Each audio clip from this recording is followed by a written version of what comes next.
ஐயப்பன் பயன்படுத்திய வாள் இன்றளவும் இருக்கிறது. தன் தாயின் வயிற்று வலிக்காக புலிப்பால் தேடி காட்டில் உள்ள எரிமேலிக்கு செல்கிறார் ஐயப்பன்.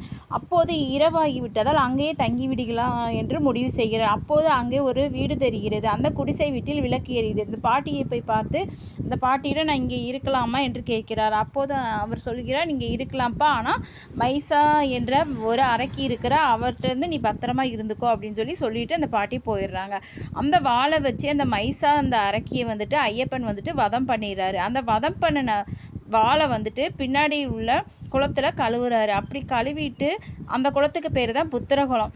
அந்த வாளை கொண்டு வந்து அந்த வீட்டிற்குள் வச்சுட்டு ஐயப்பன் வந்துட்டு போயிடுறாரு. அப்போ அந்த பாட்டி வந்திருப்பது கடவுள் தான் அப்படிங்கிறத தெரிஞ்சுக்கிறாங்க. அன்றையிலேருந்து இன்ன வரைக்குமே அந்த பூஜை பண்ணுறாங்க அந்த வாளை வச்சு. இன்றைக்கும் அந்த வாள் வந்துட்டு புத்திரன் வீட்டில் வந்துட்டு எரிமலையில் பத்திரமா இருக்குது.